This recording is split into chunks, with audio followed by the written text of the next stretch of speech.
No one noticed, but this is the real reason for the Steelers' biggest problem. Activate the bell and check out what was discussed.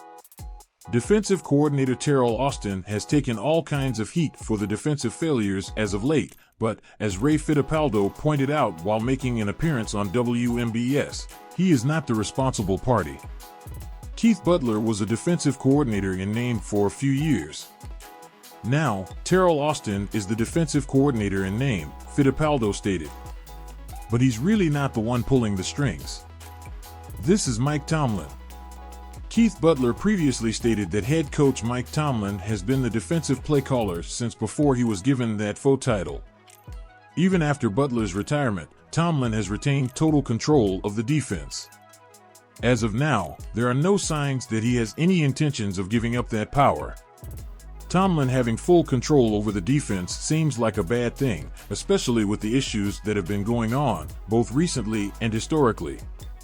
Fittipaldo continued on his thought, as he seemed confused as to why the veteran head coach can't push the right buttons. This is a guy who has a background in the secondary. He was a defensive backs coach for Tony Dungy before he went on to become the Steelers head coach.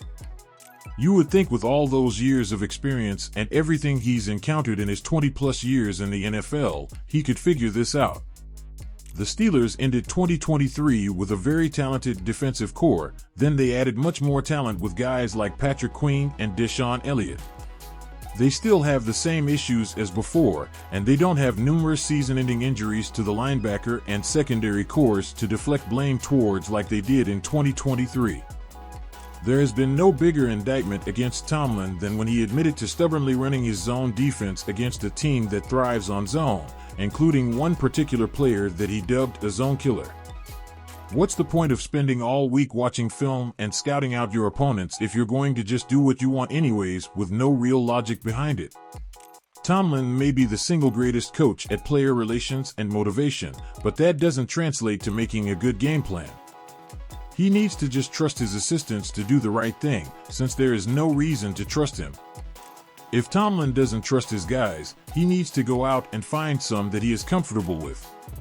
Comment if you also think that Tomlin is the most responsible for this mess in defense. See you soon.